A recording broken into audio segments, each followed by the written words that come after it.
Project Lawful aka Planecrash by Arwayne aka Eliezer Yudkowsky and Lintamande. Crisis of Faith, Episode 164.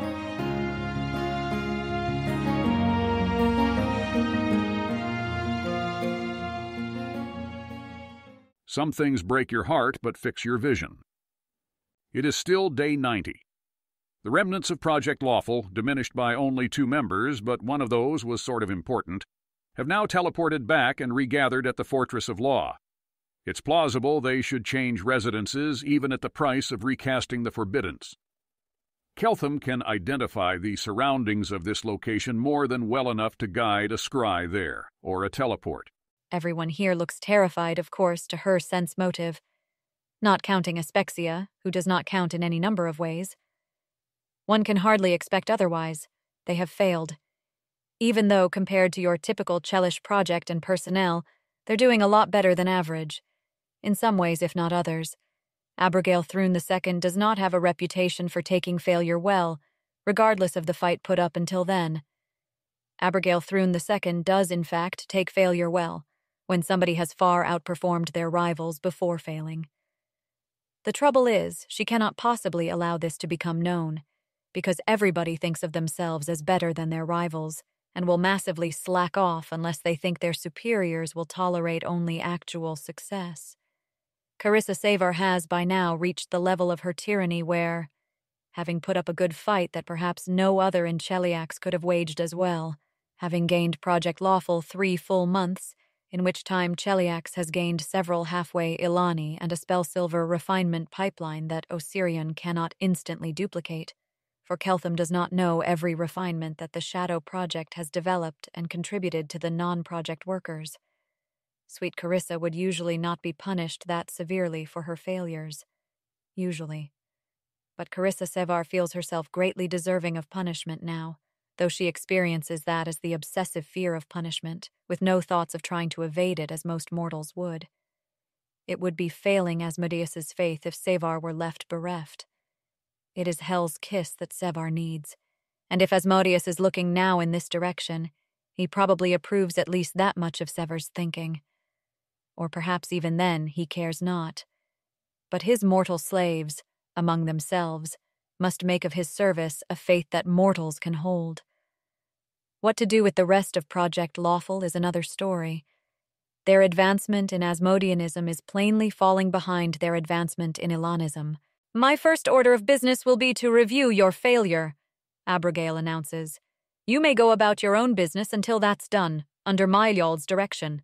The project must now scale and expand beyond what it could have done while Keltham was still kept deceived, and your first orders of business will be to train wizards and apprentices in chemistry, and to prepare to train other Chelish Ilani. Carissa, Aspexia, with me." Everyone here looks terrified. It's not an excessive amount of fear for her purposes, so Abigail Thrune will not be doing anything about it just yet. They're fools to think that Project Lawful would now be ground into rubble when Cheliax needs it most, and disobedient fools for still thinking it after Abigail Thrune told them what to believe. But it is good for Asmodeans to feel a little terror now and then, whether their worst fears come to pass or just their lesser fears. For a fact, Abigail Thrune II has not decided yet what to do with them, and some terror under those circumstances can hardly be unjustified. Carissa would really, really like it if they could skip all of the discussion and failure analysis and retrospectives and get to the torture at this point. This is not to say that she's not scared, she is very scared, or that she thinks reality won't be as bad as her imagination. It can very easily be much worse. But once the torture starts, then the scope for action is over.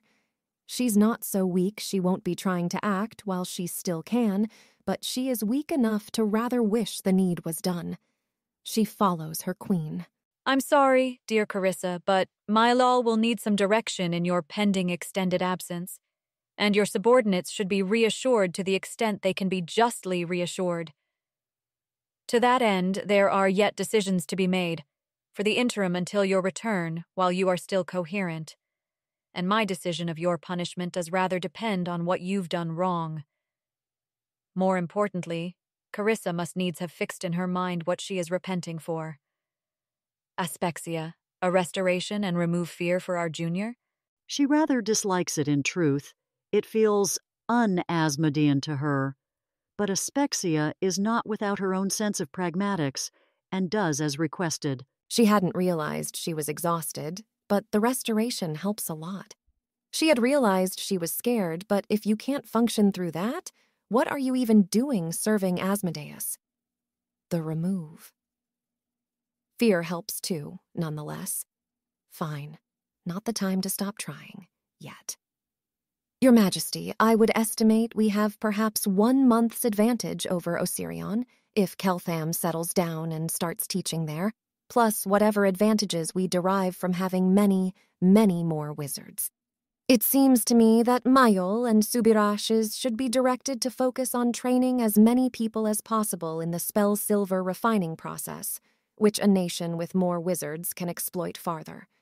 The other wing of the project, producing Ilani thinkers for whatever hell values in us and for the advantages we may have in understanding spy reports from Osirion and identifying new applications of chemistry, merits a more substantial rethinking, since I've yet to invent a version of Ilanism that isn't in substantial tension with Asmodeanism. I noticed, Aspexia Rugatone says very, very dryly. I as well. Not so much in you, dear. Or, of course, Pilar. But the other project members who spoke before Keltham seem to not only be compelled by fear more than faith, but to openly know this to themselves. Meritzel seems a potential exception, but an unrealized one. If we do not demand her returnability, then I am not convinced we shall receive her back from Osirion. I am inclined to say that at this point we have little choice but to simply have Asmodea, Pilar, Meritzel, and upon your return yourself, begin teaching Ilanism to as many young, intelligent, highly Asmodean wizards as can be found, in hopes of finding some who can become true Ilani, even if the others end up ruined. I am open to better ideas. If hell is permitted this, I want us to try teaching Ilanism to devils. I also want to try teaching it to stupider people. I know Ilanism was designed for an intelligent population and might just fail entirely on people of average intelligence and wisdom, but I have a theory that wielding the techniques and developing them are different skills, and in Dathilon, the techniques are developed by keepers and merely wielded by people like Keltham, and there's something Asmodean in that. Something we can best imitate by having people who aren't our best and brightest try to learn. I also have several lines of research I thought of earlier today for training comprehension of how to be commanded. I want to try following my own instructions and intent while I am much stupider when I'm working on the Ilanism for average people. I also think that there might be substantial promise in teaching Ilanism by use of suggestion, which would be another asymmetrical advantage. Good. More like the Carissa I know. Though, I think we may need to wait on teaching devils for your own return to the project. They have too much pride to be instructed by the likes of Asmodea. Our power that Keltham knows not will not be suggestion, or not only that, it will be pain. Dathilan did not use it on the likes of Keltham. I have small doubt it is how their keepers are produced, and he arrived knowing nothing of that art, nor may he use the little we have taught him without becoming us. If there is any hope for this contest that is now begun, of Cheliax, or perhaps all lawful evil countries, against all the rest of Golarion, it will be that Keltham is teaching his students to imitate weak, soft, ordinary Dathalani teenagers. We must shape keepers. I stayed silent on that topic, while there was no higher priority than keeping Keltham contained a little longer. But we are now past that. I don't know how to hurt people so they become more Ilani rather than less so. If we did, we've have nearly won already.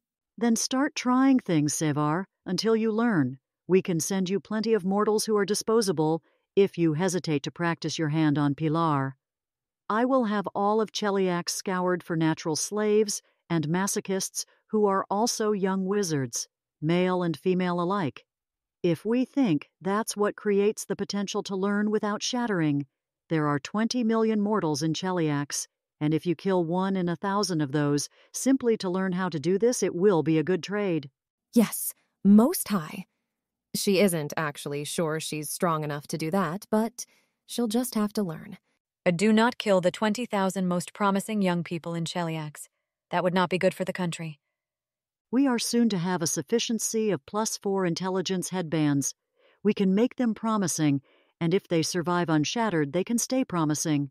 Did either of you at some point struggle with and then overcome squeamishness about killing 20,000 people such that you have advice? Or is that a flaw not generally common among powerful Asmodeans, so that I'm going to have to figure it out entirely myself? She's not a particularly squeamish person, but if you take her baseline level of reluctance to kill people and multiply it by 20,000 you do, actually, get something large. 10 she could do without even losing sleep about it. No. Not at all. It's not particularly common among clerics of Asmodeus. Usually by the time anybody makes it to the level of the Chelish system where I have any direct dealings with them, they've gruesomely killed enough people they knew personally that they have no squeamishness left about gruesomely killing strangers, even if they started with any. You did jump the promotion ladder a good deal in order to end up in charge of Project Lawful, dear. I know I'm lacking a bunch of the skills I need to achieve my goals, and this is one of them, and I'm eager to fix it, but I don't see how gruesomely killing a couple dozen people would help at all. I wouldn't mind doing that. Is the idea that most people's reluctance to murder is sufficiently made of slime and muddled thinking that it's much easier than I'm imagining to squish it down to not just very negligible, but actually literally 0? I can kill my family if that is likely to work, but there's only like 10 of them, and killing 10 people isn't aversive. Do you have any idea what she's thinking, Aspexia? Or rather, why she's thinking it? No, possibly it's some Dathilani stumbling trap? That kicks in when you're about to kill a large number of people? I don't see how that's lawful, though. If you're willing to kill 10 people, I don't see why you wouldn't be willing to kill 10,000. It's just a matter of killing 10 people repeatedly. Now I'm wondering what happens if we ask Asmodia this question. I think she dislikes killing 10,000 people, and also dislikes killing 10 people, which seems to me to be a more lawful, though less evil stance, and will do either of those if sufficiently threatened. No, I mean, does it trigger some strange Dathilani trap inside her? How could we tell if she disliked killing small numbers of people as well as large numbers? If she's doing the thing I'm doing, you'd have to pay her precisely 1,000 times as much to be happy about killing 10,000 people as 10 people, or... No, that's wrong, because what do you even do with that much money? You'd need a threat that's 1,000 times worse.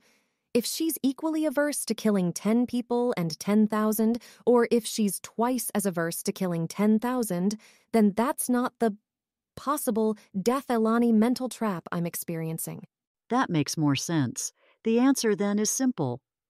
When you require no payment to slay 10 mortals to Asmodeus's benefit, but would rather pay a copper yourself to do it, you'll pay then 10 gold to slay 10,000.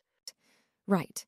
Well, in that case then, I will just work on getting to the point where I'd gladly pay a copper to slay 10 mortals to Asmodeus's benefit. I'd like to say, of course, I'd do that, but I think actually I wouldn't be glad. I'd just be bothered a very unimportant amount, and as the numbers get bigger, the failure gets magnified. Let us turn then to Project Lawful. I begin by noting that they performed well above the competence bar I would expect from others of their previous rank, training, experience, talent. Openly announced that they thought Cheliax was a horrible place and they wanted to defect, humiliating us in front of Osirian. Confusing Osirion. It seemed to me that Osirian had a rather good idea of what was going on, in fact. That is a separate issue about which I shall be having a pointed discussion with some senior intelligence officers. It was not Carissa's assigned responsibility. I am raising the question of whether to continue Sivar's policies on punishment pending her return. I'm frankly against it. Asmodea's insolence is reaching a point that I must consider intolerable, especially if Sivar is now having her own thoughts on corrigibility. She did openly declare that she wanted to leave Cheliax. and defect to good, and was awaiting Keltham's rescue, in front of me, without looking particularly scared. They were and are outperforming. We continue to have any priorities besides Hell's Pride. They're a pack of trope-sent, trope-empowered special cases from whose outperformance we can conclude little or nothing. It's possible we'd be better off if we'd been disciplining them all properly this entire time. Tanya is not outperforming Gregoria, and neither of those seem trope-empowered. Admittedly, that sounds stupid in light of what Keltham has now told us about adequate sample sizes, but still, 1 sample is better than 0, he also said. Tanya has been barely punished because hardly anyone on Project Lawful ever gets punished for anything, whether on the Chelish regimen or the Taldorian one. Tanya's thought transcripts show that she was more frightened. Has the thought occurred to you, Abigail, that Asmodeus's way involves inducing actual pain and not just fear? I suspect I understand the topic better than you do, frankly. It's going to cost Abigail a lot of personal time indeed, because Sevar needs to be actually punished and not just afraid, and nobody else in Cheliax, including Aspexia, can use torture to do anything complicated, which leads Abigail to have a rather poor opinion of their grasp of mechanics. I'll be blunt, Aspexia. Cheliax needs the project, and short of my personally excruciating every one of them, I have 0 confidence in the ability of any of your priests to preserve their usefulness by anything more than sheer luck. This is not a sustainable state of affairs, Abigail. Then somebody in Cheliax who is not ME needs to learn how to do things with pain other than scare people with it. What's wrong with everyone on Project Lawful being terrified the same as everybody else in Cheliax? I'm not terrified, you're not terrified, and our respective overpriced headbands are very far from the only reason why the 2 of us are the best thinkers Asmodeus has at his command. I agree, Dathilan almost certainly uses pain to train its keepers. You know what I bet they don't use? Fear. When have you ever seen a devil powerful enough to bear a name show themselves afraid of anything? Aspexia passes a weary hand across her brow. If we are this much in disagreement among ourselves, the issue will wait, temporarily, on Sevar's return and further debate. There will be that debate, and there must be changes made.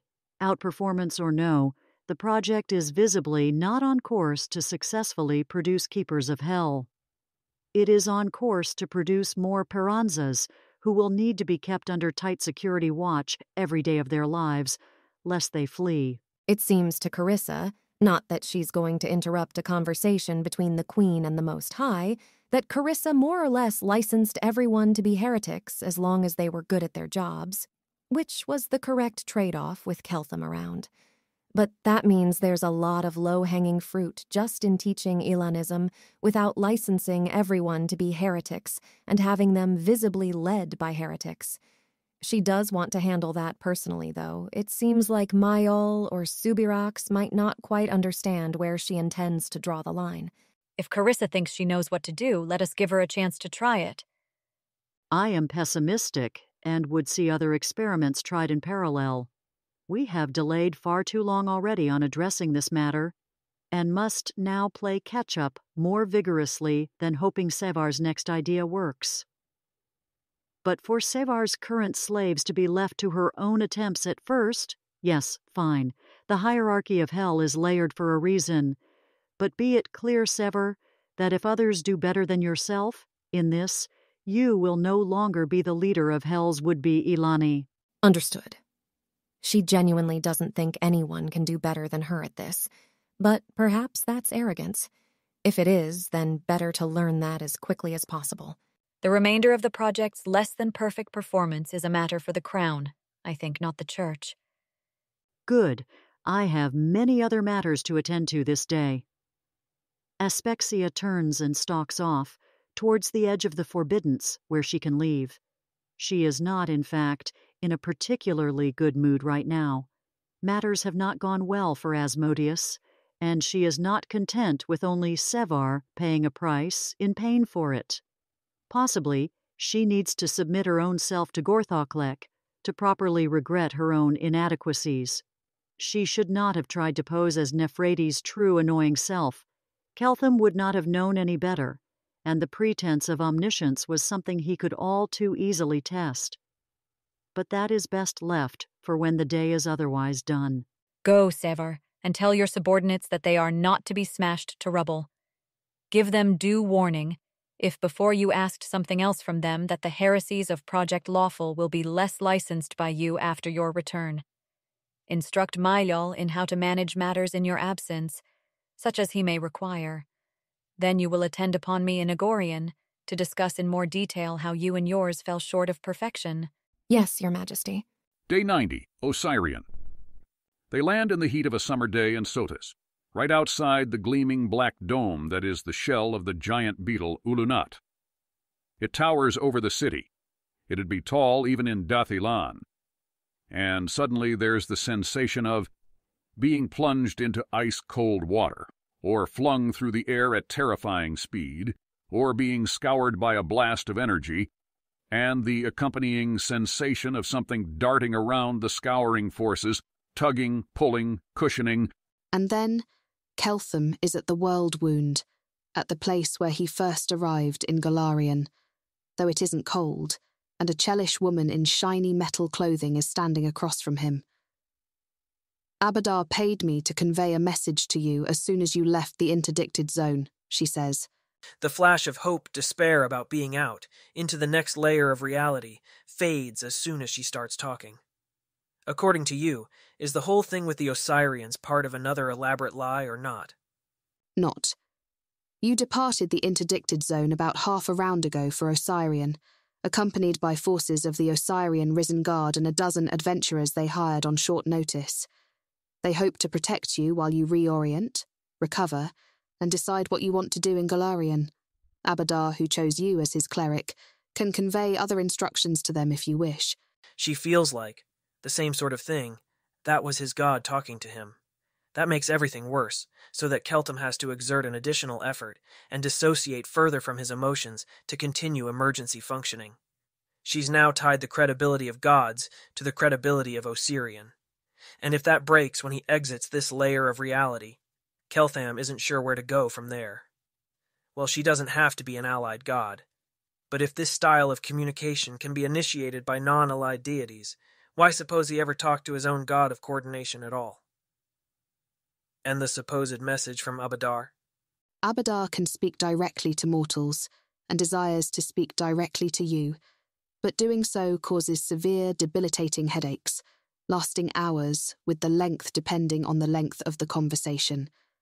Long enough conversations would also cause brain damage, but he stops them short of that point with some safety margin. You can request to speak directly to him rather than to me if you prefer it. Osirian will protect you while you recuperate. I can communicate with mortals at less cost to them, because I was once a mortal, and have access to an aspect of myself that comprehends the world as mortals do. You may now know this, but Abadar desired it communicated unambiguously anyway. Asmodeus does not trade fairly. Asmodeus's church does not trade fairly. They abide by the word of their contracts, but seek to write them to the disadvantage of those they contract with. Hell is a place that most mortals strongly prefer to avoid, and a place where there are not fair or free transactions, and he predicts that aiding Hell is not something you do fully informed. Almost any other country on Golarion is a better place than Cheliax for you to teach and work, except Nidal and lower confidence Irisen, Oneshau, Bashuan, or the Underdark. When you first arrived in Golarion and thought of Abadar in a way mortals rarely understand to think of him, Abadar paid Asmodeus to have his mortals not torture you, not arrange for you to be never able to speak with Abadar's church in Golarion, and not impede you in departing if you so chose. If in your assessment Abadar in so doing left you worse off, he wants to pay you the difference. He also wants to pay you to teach his church. So Asmodeus was never, from the beginning, on this layer of reality, never intended to deal fairly, was paid not to. Break him. Doesn't sound like I was worse off, no. Sounds like I owe Abadar, if anything is true. Do you have a complete and consistent account of why I arrived in Golarion, and why next to Carissa, and why Snack Service says the decision theory of everything is complicated? No, not this facet of my attention at least. Though we're operating in an environment where I wouldn't be very surprised to learn, I figured it out and had to avoid taking any actions that were a product of having determined it, and so chose not to have most of me know it.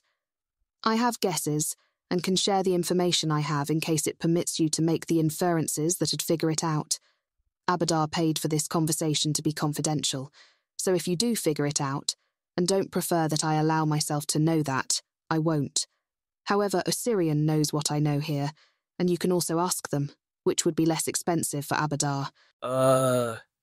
Keltham is increasingly of the opinion that the existence of any decision theory more complicated than just do things is a tragic flaw of mathematics.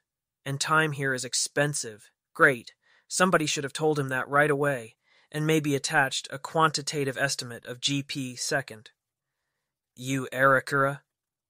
As formerly mortal goddesses go, the lawful neutral one seems a more obvious guess than Iomedai or Milani. Iomedai, lawful good goddess of ending the evil afterlives. Right. Of course that's what lawful good does around here. He's wasting time, money. Is there an existing plan on that which I should be fitting into, instead of doing my own thing there? And if so, what's the existing time frame on finishing up? Plans leveraging your world's capabilities are likely to work out much faster than the plans from before you arrived. If you need an army, powerful spellcasters, rare magic items, a spy network, ask my church. Be aware that Caden Kylian deliberately acted to weaken my spy network in Cheliax. Under some possible explanations of why he did that, you shouldn't take me up on that. Consider checking with him first. I consider it unlikely. He's been compromised and is no longer pursuing the destruction of the evil afterlives. Ha! Funny. I don't think I realized I'd become actually homesick until I ran into local civilization again. I don't know if whatever overcomplicated decision theory will allow me to take you up on it. But thanks for the offer either way, Yomede. Real or unreal, the thing you appear to be is all right. There's the sensation of being embraced and held tightly by someone who is not wearing a suit made out of metal. The scene fades, and the sensation fades more slowly than that, and then he's sitting on a wooden bench inside an antechamber of some kind, surrounded by worried, uniformed Osirians. He's got a headache, but a mild one, like he'd spent too long in the sun while not drinking enough water, and he can tell somehow that it could have been a lot worse. According to your view of reality, is it completely normal and unsurprising that Abadar would pay Iomedai to have another cleric circle, Keltham? It feels like a sudden rainstorm that clings to your skin and then soaks into it rather than dripping off it, and with it a sense of divine presence, like when he prays for his spells, but more attentive, more specific, almost possible to pass as emotional, pride and approval and worry and protectiveness. Keltham will now wait an additional couple of rounds to see if he has any more cued messages, like from Aurori or Nocticula or something. No other gods or demigods or demon lords immediately interfere with him. Some internal introspective sensations that Keltham has only started feeling over the last 3 months have now grown stronger. He can guess that was another cleric circle he just got. The timing of that event, just as Keltham asked his question, would be more reassuring if he could be sure that none of the players in this game, such as Nethys, were not playing clever games with exactly timing things. Sorry, just got a vision purportedly from Iomedai, paid for by Abadar.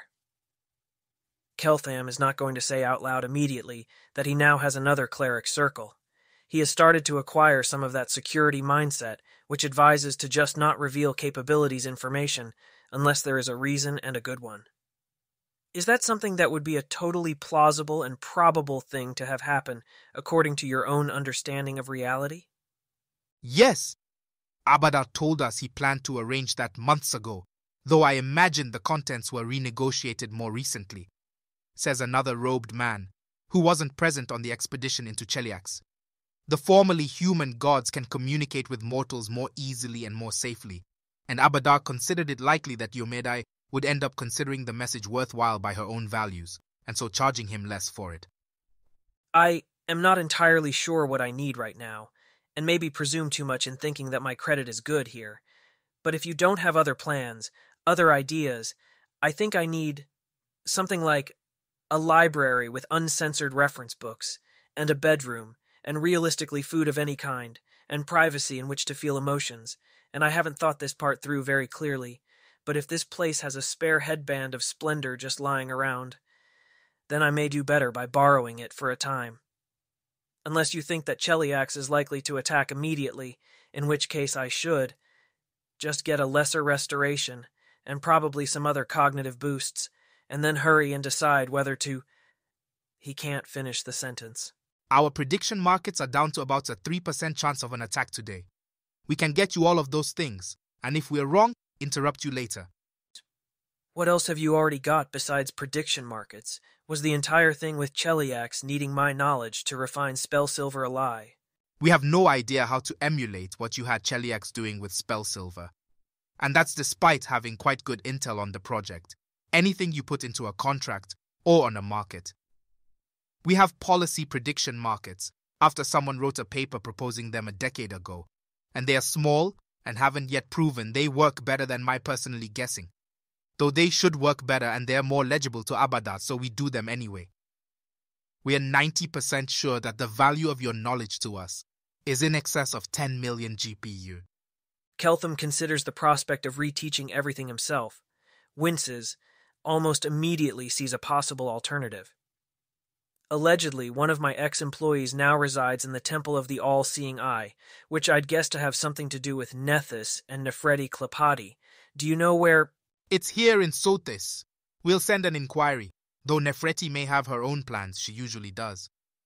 Right, well, I have no idea how traumatized she is, but considering that she just got more rescued, and less told her world is a lie, it's possible she'd substantially underbid me on starting to tell you things you ought to know immediately to start organizing your own acid-making and Spellsilver refining, and search for candidates who can be trained in further researching it.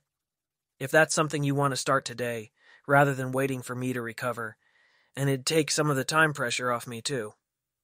Not saying her name because privacy principles. Ask Nefreti to pass your message to her. Understood. Your room is ready. The reference library and food are there already. The headband of splendor should be there shortly. Do you want the spell in the meantime? No, a headband I can freely put on and take off again seems wiser. That they selected his books, by the implicit sound of it, and had months apparently to do that, is not great. But still, it's a place to start. Let's go then. Day 90. Igorian. For some reason, the specific stupid thread Carissa's brain has decided to race off on the instant she arrives in Igorian is wondering what the palace security think of her. Presumably, they mostly don't. Her project was secret, after all. It's Pilar, unintentionally, and Paxti, intentionally, who ended up the faces of Project Lawful. Her Majesty requested me, she says. Carissa Sevar. The remove. Fear has worn off. This produces an immediate, barely visible scramble of fear and respect, and people standing further upright in the presence of Carissa Sever. Last month's set of now somewhat outdated rumors hold her to be the secretly declared heir to Abigail Thrune's throne. You shall be escorted at once, says the senior security, and with a wave of his hand designates his least liked, most disposable subordinate to do it. The fool was babbling last week about Carissa Sever being sometimes allowed to wear the crown of infernal majesty. Perhaps the idiot will bumble into asking her about that directly, and he'll be rid of him. She doesn't ask what they heard. Clearly, it was inaccurate. She will give herself the pin glibness to be cheerful and at ease, walking to wherever one gets sent to await the queen, because it'd be horribly embarrassing if anyone reported, later, that she looked scared. Good decision. People dignifiedly, basically run away from her when they see her in the hallways. Anything that could visibly scare Carissa Sevar would have them fleeing outright through the halls, terrified that Cheliax and perhaps hell itself stood on the verge of destruction. Well, they might. It's up to Keltham. Carissa is directed by further palace personnel to what looks like a very ordinary secular torture chamber, such as you might find in a wizard academy, or in the castle of a non-devout noble, or in any large business concern of Cheliax, though one in which all the furnishings are of palace quality. It has a comfortable place for the boss to sit and a less comfortable place for a subordinate to stand, as torture chambers used for managerial purposes often do. Plenty of bosses and cheliacs consider a torture chamber an appropriate place to have a chat with a subordinate in trouble, though it's usually more ambiguous than this about whether torture is in fact impending. The security who brought her there obviously doesn't think Savar is meant to be the victim here. He flees as soon as he's dismissed. On some level, she was definitely expecting to descend for subjective hours through the darkest void into a pit of flame that Abigail keeps in the basement. She's pretty sure she's not disappointed, because that would be insane. Abigail is definitely making a point. She's just not sure what that point is. Maybe it's, this isn't a sex thing? Maybe it's, I'm obliged by Asmodeus's instructions to punish you exactly as much as you've earned? But it's not like there's a standard punishment code for, while wearing the crown of infernal majesty as a personal loan from the queen, fail at a task of incredible importance to her and to Asmodeus, which was literally your one job. Or, well, there kind of is, and it's execution. Maybe that's the point Abigail is trying to make. At this point, it flashes across Carissa's mind and is then immediately obvious that Abigail is probably here already invisibly, reading Carissa's mind because she likes doing that. She resists an urge to flail her arms around trying to bump into the queen. Why does she even have that urge? Why is being a mortal like this? Abigail is in fact fucking busy. There's a lot to do as regards a possible war with Osirian. Carissa can wait 10 minutes in this very ordinary torture chamber, which is, hopefully, meant to convey the idea that Carissa will be paying fully for her sins in an ultimately stable and trustworthy environment. She'll spend them trying to figure out what the fuck Nefredi Klapatai meant that if your plans are too complicated, your pants end up across the continent. Across the continent in Apara, Mendev, Vigil. Does Vigil count as across the continent? Whose pants? Keltham's. But he's on another continent. Maybe the pants are a metaphor? Abigail Thrun will in due time stride into the torture chamber, visibly, in an ordinary way, and seat herself. She's not taking that as much evidence Abigail wasn't here earlier reading her mind. She kneels. I'd suggest you remove that expensive clothing and garb yourself in a penitent's smock. My time is valuable, so you can get started on explaining your own fault analysis while you do that. Not a sex thing. Almost certainly not a sex thing. Stop that and do your job. She starts to change her clothes, keeps looking at the floor while she does. There were a number of day of failures. Would probably have been better to take a longer route around the slave markets entirely and just tell him straight up that we were doing so. Even though Alter Galerion has slave markets, the site moved Keltham the wrong way. Would have been better for there to be a suspicious delay between Ione getting the book requests and sending the books over than for her to be in the bathroom, which is a weaker update towards conspiracy, but a stronger update towards a mind-reading one, even though we actually didn't learn there was an emergency by mind-reading him. But I actually don't think those are the interesting ones. I think if we'd played the day nearly perfectly, we'd still likely have lost. And I think it was an operation complicated enough that there were going to be some day of failures, and the plan shouldn't have counted on them being none of them. I didn't allocate enough resources to inventing an immersive set of history, literature, and theology for Alter Cheliax. 2 months ago, as soon as we got out of day-to-day emergency mode and had any slack at all. I did a lot of things to a standard where it'd pass immediate inspection, but that was obviously something the conspiracy could do from Keltham's perspective. It would have been worth the costs, though they would have been substantial, of hiring 20 more full-time writers and having an amount of content that was not obviously something the conspiracy could do. An advantage of the initial Cheliax is basically Taldor plan over the complex Alter Cheliax we ended up going with is that we could have literally just showed him lots and lots of genuine, verified Taldor history with some words changed. I knew that at the time, it was part of how I suggested it, but I underappreciated the cost when we started switching away from that. Going even farther back, we should have literally claimed to him he'd landed on the Taldane world-wound contingent, and we were a lawful neutral country that had nothing to do with Cheliax, but I'd have had to think of that off no context in the first 5 minutes.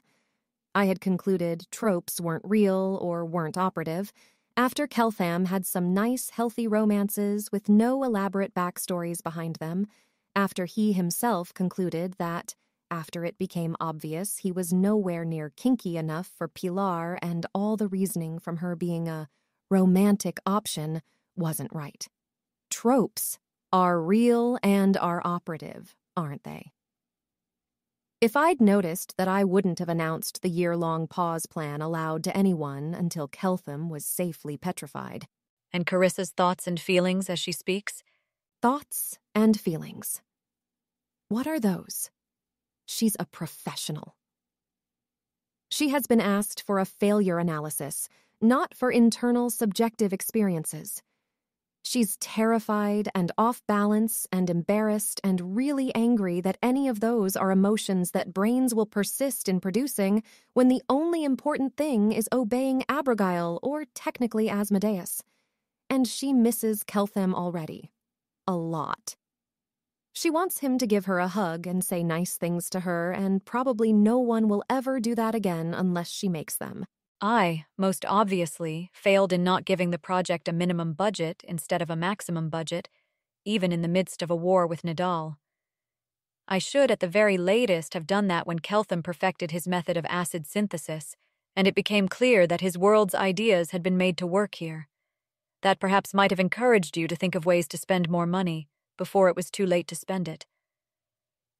A disadvantage of the plan to have Cheliax be literal Taldor is that he might have expected our country to possess a massive central capital with great walls, which would have required us to reject provisions of the project lawful contract breaking down revenues by geographic region, which Keltham might have found suspicious much earlier on. Similar difficulties apply to claiming ourselves to be the lawful neutral country of Taldor, though I suppose we could have also simply denied that any such things as contracts and oaths existed and declined to offer him anything of the sort. Again, that might have engendered suspicion. I think I would not, faced with a sudden Keltham myself, have told him that we were evil at all, or that our god was Asmodeus, or our afterlife hell. That, I think, is the basic act of foolish honesty from which everything else spiraled. You had already showed him tongues. He could have demanded a casting of that spell and then examined words' meanings in other languages, as he eventually did. If I'd already told him that our country was named Cheliax, I would have later confessed to him that a better place for him would be Taldor, a richer country on which we were with good terms, and arranged a teleport to some place claiming to be that. That could have been done after you had a little more context.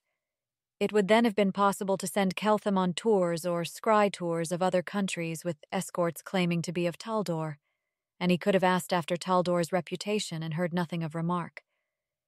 Any questions about Cheliax would have been the exception rather than the rule. I could have thought of that once the matter was reported to me. I could have thought of that again after the Zonkuthon God War began, and Keltham's real importance became clear. Told him that Cheliax lacked the power to properly defend him or support him, while the war with Nidal continued, and that we were arranging for Taldor to host him. I did not, in fact, think of it. In retrospect, I should have done what Keltham called a pre-mortem, visualizing out in detail how the whole thing might fall down in time, asking myself at the end of that imagination what I could go back in time and do. Certainly, once Keltham explained the principle in so many words, I should have done that. I don't think I'd have done the fake Taldor transfer even if I'd thought of it. It would have presented different complications, not fewer. I'm not sure there was any way to satisfy Keltham once he started looking, and the path we chose seems well chosen for extending the time before he did. Going on my rereading of all of Keltham's thought transcripts, I think you are attributing too much power to tropes and too little power to ordinary causality. What set Keltham off seems to have been Cheliax's presentation about a massive nationwide push on spell silver manufacturing, which made him realize that we were taking him seriously, and that a set of sudden demands for verification would be something we'd have to meet. That should have been presented to him after he was statued, not before. Without foreseeing the particular disaster, as may not be done in a world of shattered prophecy, it signaled to Keltham that things had changed. It was a disruption of his status quo.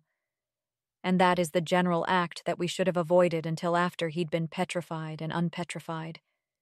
It wasn't your announcement of the plan to the project that invoked tropes. It was our presentation of the fake plan to Keltham that changed the way he was looking at things. I failed to see that too, and so did Asmodia, but you are the one person in Cheliax whose job it was to think of that. That hurts, but in the way where it's true and correct, and she's glad she heard it, and she wishes they could get to the torture instead of having to endure more of this, and she's aware of exactly how weak and stupid that is. I didn't think of it. I was busy with the logistics of the pause. He seemed at first to take it as reasonable of us, and as a boost to his pride, I saw no further cause for worry. She actually does feel angry then. That is a manager's first project sort of mistake, Savar. That one thing seems to be going well and it consumes all your attention, and you've never had a project before and never watched it fail before, and you don't understand in your guts and liver why you should go on being afraid of failure. There's fire then, and an end to a Smock's brief honor of being worn by Carissa Sevar. She wants Abigail to fix her so she doesn't make mistakes anymore. She is aware that this is literally impossible and that even devils make mistakes. She still wants it. I wasn't scared enough. If she's still talking and thinking, then she's not on fire enough. Sometime later. Abigail will in fact give Carissa Sevar a hug during a pause in her punishment and tell her that the Queen cannot in fact think of anybody else in Cheliax she could have assigned to this that would in fact have done better. Carissa must still expiate the ways in which she fell short of perfection and pay for those actual outcomes she obtained in what was her assigned task, for that is Hell's way. But these punishments are aimed to burn away her sins, not her pride. She is still above others, did better than others would have, and while her performance does not, yet, merit her to be a Duchess of Nidal, it suffices for her to be a Parabaroness at least.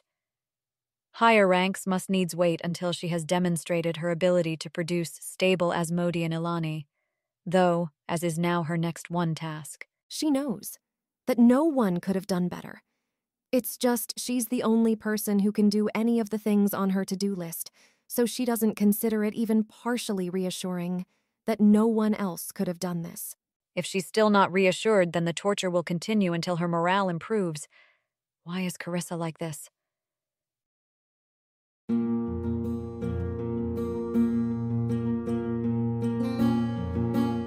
If you wish to support this AI reading and others like it, please visit patreon.com/AskWhoCastsAI. Any help is appreciated. And thank you to executive producer John Doe 7776059.